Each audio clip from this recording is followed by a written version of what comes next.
Star স্পোর্টসকে দেওয়া সাক্ষাৎকারে হাসান মাহমুদের ইংলিশ বলা আমাকে মুগ্ধ করেছে। তাই আমি বাবর আজম সহ পাকিস্তানের সকল ক্রিকেটারকে বলবো হাসান মাহমুদকে ফলো করতে।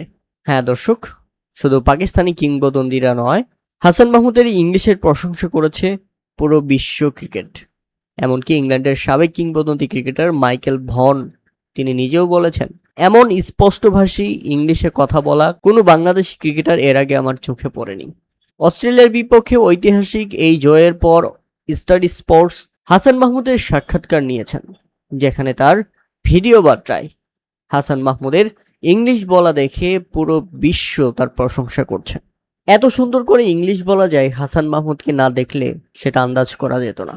ডিসক্রিপশন বক্সে লিংক দেওয়া থাকবে, আপনারা অবশ্যই তার ইন্টারভিউ দেখে নেবেন, যেখানে স্টার স্পোর্টসকে দেওয়া সাক্ষাৎকারে হাসান মাহমুদ বলেছেন, এখন মানুষ ভাবতে শুরু করেছে বাংলাদেশ আগের মতো নেই, তারা দিন দিন উন্নতি করছে এবং এমন একটি দল হয়ে উঠছে যারা বিশ্বের যে কোনো দলকে হারাতে পারে।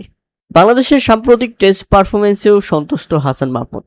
দেশের মানুষের ক্রিকেট প্রেম ও সমর্থন দলকে আরও অনুপ্রাণিত করেছে বলে মনে করেন বাংলাদেশের এই তরুণ পেসার। তাই তো হাসান মাহমুদ আরও বলেন, এটি বাংলাদেশের জন্য অন্যতম সেরা জয়। একজন খেলোয়াড় হিসেবে এটি স্বপ্ন পূরণের মতো। আমরা খুব ভালো ক্রিকেট খেলেছি, টেস্টে কয়েকটি জয় পেয়েছি, যা দলের জন্য খুবই ভালো।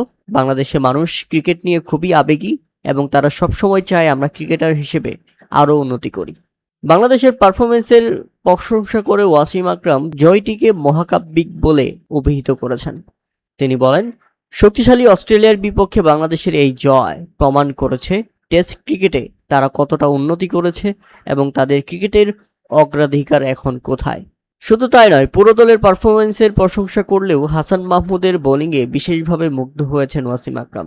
তিনি বলেন, তানজিদ তামিমের দুর্দান্ত সেঞ্চুরি সহ দলের সবাই নিজেদের সেরাটা দিয়ে অবদান রেখেছে, তবে হাসান মাহমুদের বোলিং আমাকে বিশেষভাবে মুগ্ধ করেছে।